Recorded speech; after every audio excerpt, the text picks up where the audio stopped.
Battle start हो चुका है। गॉब्लिन्स स्मोक सब का यूज करते हुए नाइट सबको खत्म कर रहे हुए होते हैं। वो दो बच्चियां उनको खत्म करते हुए कहती है, ये गॉब्लिन्स हमारे डिफेंस को तोड़कर इतना आगे कैसे आ चुके हैं और यहाँ पर इतने सारे हैं कि हम भी इनसे लड़ नहीं सकते। हरे बालों वाली लड़की अपने सैनिक सबको ऐसे हालत में छोड़कर कैसे जा सकती है और उनके ऊपर अटैक होने लगता है और वो दोनों एक दूसरे को गॉब्लिन्स के अटैक से प्रोटेक्ट करते हैं। दूसरी ओर हम उस लड़की को देख पाते हैं जो कि छुपी हुई थी और वो सोचने लगती है क्या मुझे वापस जाना चाहिए, पर मैं एक फेलियर हूँ। और वो पोंटिफिक्स का उन बातों को याद करने लगती है जहाँ पर पोंटिफिक्स कहती है तुम टूटी हुई डॉल हो और वो इसीलिए उसको पनिशमेंट देती है डीप फ्रीज में जमाने का और वो उसको कहती है तुम टोटली फेलियर हो और जोकर उसको चिढ़ाने लगता है और वो फ्रीज होते हुए एक ही बात को सोच रही थी कि मैं एक फेलियर थी। और तभी वो कुछ लोगों का आवाज सुन पाती है। वे कहते हैं इसको यहाँ पर छुपाते हैं और बाहर गाइड करते हैं और वे दोनों टीसे और रोनिये होते हैं। रोनिये को वहाँ पर किसी का आहट महसूस होती है। वो इंट्रीगिटी नाइट खुद ही बाहर निकल आती है मैं हूँ कहते हुए। रोनिये देख पाती है कि वो एक इंट्रीगिटी नाइट है और वो उससे माफी मांगती है कि वो लोग यहाँ पर बिना पूछे घुस आए। हरे बालों वाली लड़की कहती है मैं अब कोई नाइट नहीं हूँ, मैं वहाँ से भाग आई। मैं जिन्हें कमान देने वाले थी वो लोग अभी तक पैनिक हो गए होंगे और शायद से कुछ लोग अभी तक मर भी गए होंगे और मैं वहाँ से दुम दबाकर भाग आई और यहाँ पर छुपी थी। अबे तो बता काहे रही हो बे, मुझे ये लड़की पसंद नहीं है, हमारा बेब किधर है बे। टी से उसको खुद के और रोनिये के बारे में बताती है और वे किरीटो से भी उसका इंट्रोडक्शन करवाते हैं। हरे बालों वाली लड़की कहती है तो इसने पोंटिफिक्स को मारा था। रोनिये कहती है माफ करना, पर आप यहाँ पर हो तो क्या आप हमारी मदद कर सकती हो? हम दोनों ने किरीटो को सुरक्षित रखने का काम लिए है, पर हम अभी भी प्राइमरी ट्रेनी है और हमारे सामने जो मॉन्स्टर्स है उनसे हम जीत नहीं पाएंगे, पर फिर भी हमने ये रिस्पॉन्सिबिलिटी लिए। तभी वो लोग बाहर से कुछ लड़ने का आवाज सुन पाते हैं। टीसे बताती है बाहर काफी स्मोक है इसीलिए मैं देख नहीं पा रही हूँ और वो चीज उनके पास में आने लगती है और हम लोग देख पाते हैं कि वहाँ पर एक गॉब्लिन आ चुका हुआ होता है और वो गॉब्लिन कहने लगता है क्या ही बढ़िया दिन है, मुझे यहाँ पर कुछ प्यारी लड़कियाँ मिल गए। हरे बालों वाली लड़की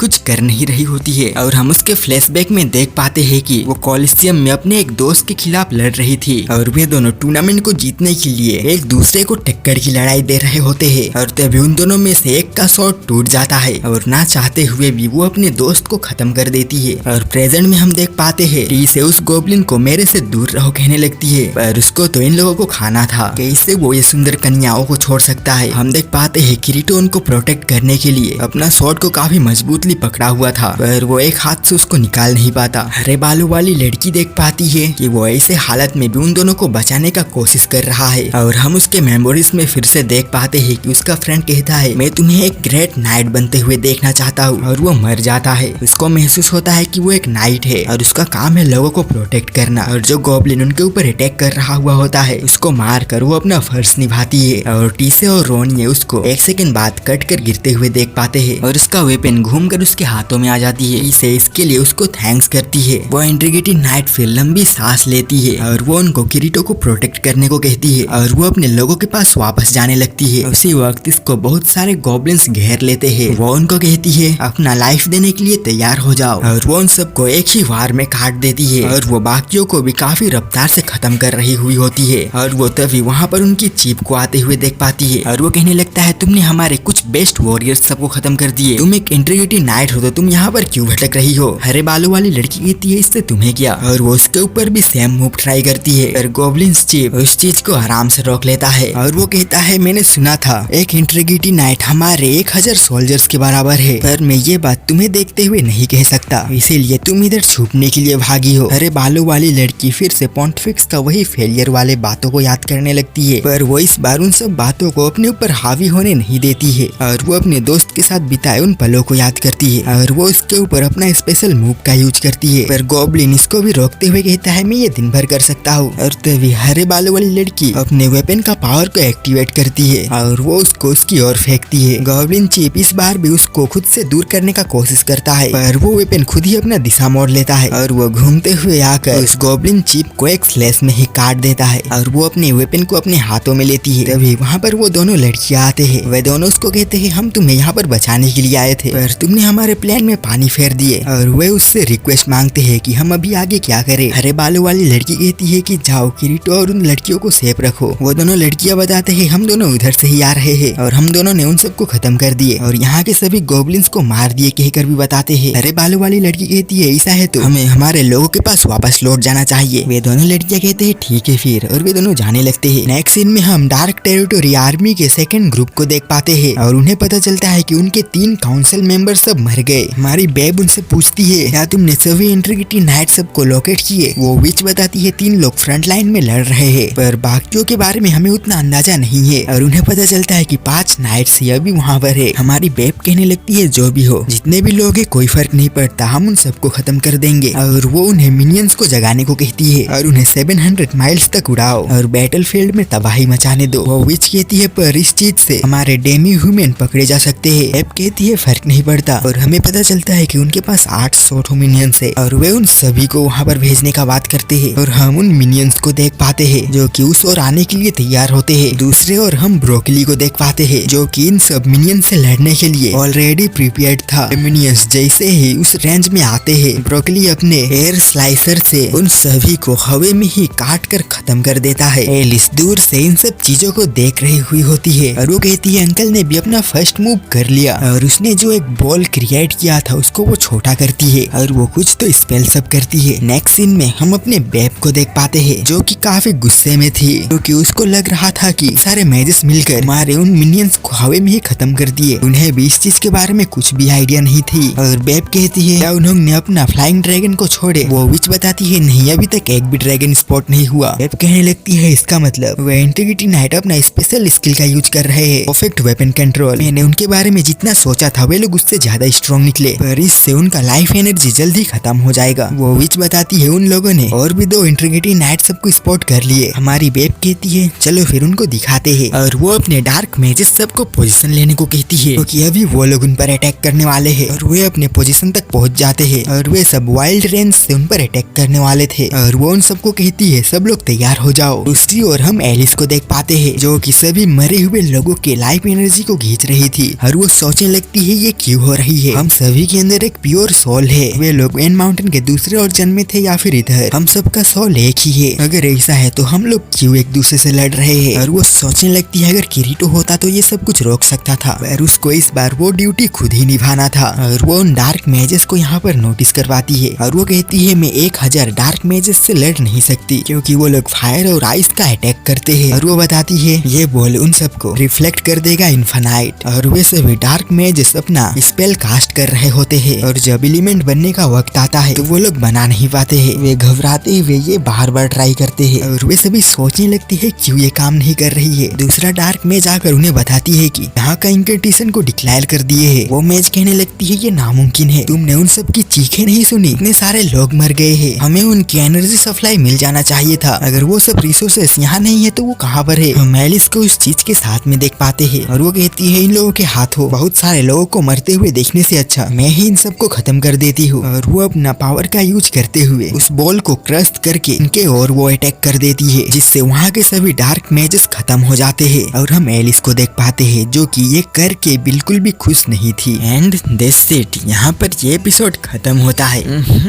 तो देख लो दूसरा एपिसोड। Bye bye.